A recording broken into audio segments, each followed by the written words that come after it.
Hello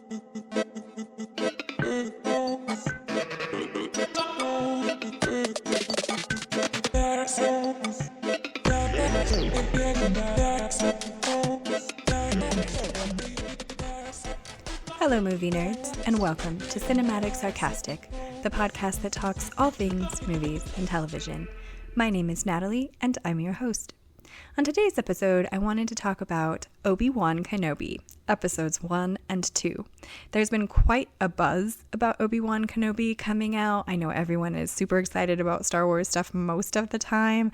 I think a lot of us got really excited once The Mandalorian came out. And so, of course, everyone is excited about Obi-Wan Kenobi. I will say I did skip watching Book of Boba Fett. Boba Fett has been always one of my favorite characters, and I did not think that Book of Boba Fett was done very well. I didn't like the way that they changed the character. I thought it was pretty cheesy. So I went into Obi-Wan Kenobi unsure of whether or not it was going to be good or bad. But considering that they got Ewan McGregor and Hayden Christensen back to play their roles, I figured that the quality, at least, of Obi-Wan Kenobi would be higher. And I have to say, watching episodes 1 and 2, I was pretty disappointed. I thought the little girl that played Leia was not really what I expected.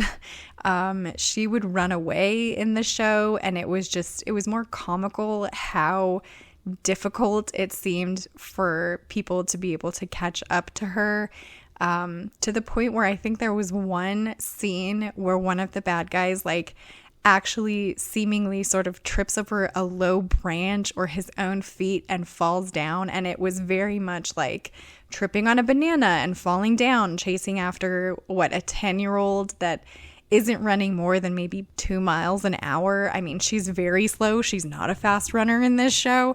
And for me, episodes 1 and 2, considering that the show was only a 6th episode run, were kind of filler. They were kind of a waste. I didn't get much out of it.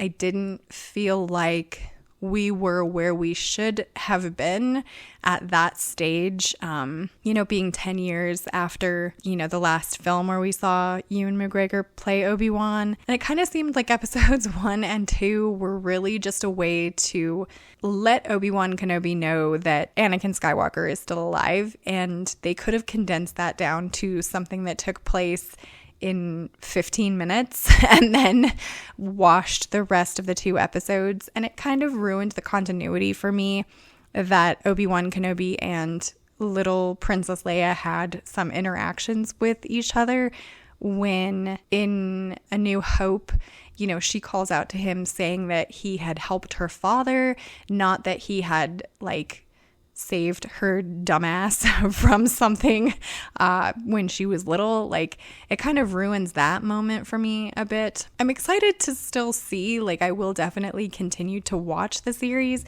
but I'm not as impressed as I guess I was expecting to be, considering that we have Ewan McGregor and Hayden Christensen back. Though I will say, my heart is completely overjoyed seeing Hayden Christensen back in the news and, doing the Star Wars Live.